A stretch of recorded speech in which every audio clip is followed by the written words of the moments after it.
अगले वर्ष एरेनला सेंटिला को नदी के किनारे ले गई जहाँ ग्रे और रेड कलर मिट्टी मिलती थी। उसने सेंटिला को सिखाया कि मिट्टी कैसे खोदते हैं, उसे अपनी ले जाने वाली टोकरी में कैसे लाते हैं और काम करने वाले शेड में भिगोने के बाद कूटने के लिए सही अनुपात में उसको बांस के बेलन से कैसे भरते हैं। सेंटिला जल्दी सीखने वाली थी और उसने मिट्टी को एक लचीले गुथे हुए आटे की तरह तैयार कर लिया। लेकिन जब उसने उस मिट्टी के ढेले को बर्तन का आकार देने से हाथ आजमाया, तभी वह आटे की लोई को ठीक से पकड़ भी नहीं पा रही थी। माँ बस एक कोने में बैठ गई और लड़की को बार बार कोशिश करते हुए देख रही थी, जबकि सेंटिला में शर्म और हताशा से अपना सिर झुका लिया था। एरेनला ने काम संभाल लिया और उस लोई को एक सुंदर बर्तन में बदल दिया। ये सब लगभग 1 साल तक चलता रहा, लेकिन सेंटिला अपनी माँ के साथ कुछ भी नहीं सीख पाई। अगले वर्ष जब सेंटिला बड़ी हुई तो रीति रिवाज के अनुसार उसे कुछ रातों के लिए लड़कियों के साथ छात्रावास में रहने के लिए भेज दिया गया, जिसकी देखरेख एक दयालु मध्यम आयु वर्ग की विधवा करती थी, जिसे लड़कियां ओनुला या आंटी कहती थी।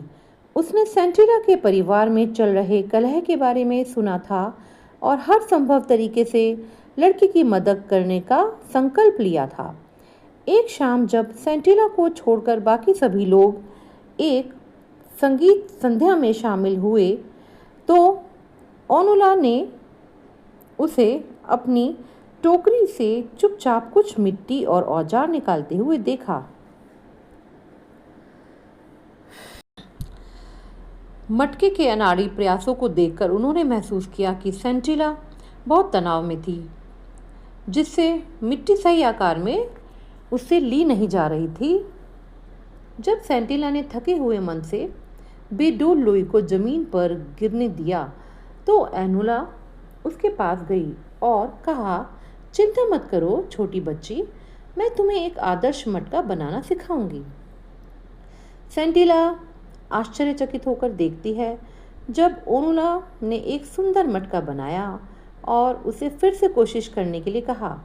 सेंटिला ने मिट्टी की एक और लोई ली और एक ऐसे आत्मविश्वास के साथ जो उससे पहले कभी महसूस नहीं किया था, अभी अभी मिले निर्देशों का पालन करते हुए पूरी प्रक्रिया फिर से शुरू की। उसने एक बहुत सुंदर मटका बनाया। जब यह बनकर तैयार हो गया तो वह वहीं बैठकर अपने काम की प्रशंसा करने लगी, लेकिन ओनुला ने कहा, मटके का मुंह बिल्कुल गलत है। सेंटिला ने कहा। ओनुला की ओर देखकर वह हंसी मुस्कुराई और बोली, अगली बार जब तुम अपनी माँ के साथ काम करो तो उन्हें ध्यान से देखना कि वे मटके का मुंह कैसे बनाती हैं। तुम जल्दी सीखने वाली हो। मटका बनाने के अगले सत्र के दौरान सेंटिला ने गौर किया कि उसकी माँ ने बाएं हाथ और स्पैटुला को कैसे पकड़ा था। मटके का मुंह बनाते समय उन्होंने अपनी लय को कैसे धीमी गति से किया था और गुथी हुई मिट्टी एक लंबी पट्टी को मुंह पर कैसे जोड़ा।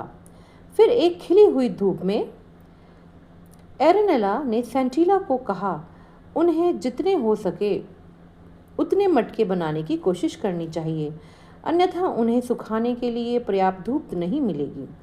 वे शुरू करने के लिए काफ़ी जल्दी शेड में चले गए। हमेशा की तरह एरेनला ने एक बैच जल्दी पूरा कर लिया और सेंटिला को कमान संभालने के लिए कहा। सिरदर्द और पीठ दर्द की शिकायत करते हुए वह यह कहकर बाहर चली गई कि सेंटिला कोशिश करे और जितने हो सके उतने मटके बनाए। सेंटिला हैरान रह गई और अनिच्छा से अपने बाएं हाथ के साथ तालमेल बिठाते हुए मिट्टी को पीटना शुरू किया। जल्दी उसे एहसास हो गया कि बर्तन तैयार हो गया था। बर्तन पर काम शुरू किया और अचानक गति पकड़ने वाले एक धावक की तरह वह तेजी से और निपुणता के साथ बर्तन बनाने लगी, जो उसने अपनी माँ के साथ हाथों में देखी थी। जब उसने बर्तनों की अपनी कतार को देखा, उसने पाया कि उसने अपनी माँ की संख्या से बस एक कम बर्तन बनाया था। मेहनत से थककर उसने घर के अंदर जाने और दोपहर के भोजन में अपनी माँ का साथ देने का फैसला किया। जब वह दहलीज पर पहुंची तो उसकी माँ को फर्श पर पड़ा पाया। उसकी सांस नहीं चल रही थी। सेंटिला मदद के लिए गांव में गई। ग्रामीण दौड़कर पहुंचे और मेसोबो को बुलाया। जब अगली सुबह एरेनेला के शव को घर से बाहर ले जाया गया, उस समय सेंटिला चिल्लाते हुए पीछे भागी।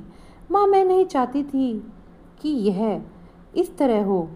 यह बस अपने आप ही हो गया। कृपया मुझे माफ़ कर दो। जिन्होंने उसे सुना वह उसकी बात का मतलब समझ ही नहीं पाए, सिवाय ओनोला के। उसे सहज रूप से महसूस हो गया था कि कुछ बहुत महत्वपूर्ण घटित हुआ है। वापस लौटते समय ओनोला ने देखा कि वर्कशेड का दरवाज़ा थोड़ा खुला था। जिज्ञासावश यह अंदर गई और अचानक उसके कदम ठिठक गए। नए बने बर्तनों की दो साफ कतारें अगल बगल रखी थी। वह एक समूह को दूसरे से अलग नहीं पहचान पा रही थी। उसे यकीन था कि वह अकेले एक व्यक्ति की कारीगरी नहीं है। ओनोला वहाँ काफ़ी देर तक खड़ी रही, मानो किसी ने नई परिघटना को समझने की कोशिश की हो। यह धीरे धीरे आश्चर्य के साथ इस स्थान से दूर चली गई। इसका मतलब यह है कि उसको विश्वास हो गया था, एक नए पॉट मेकर का जन्म हो गया था।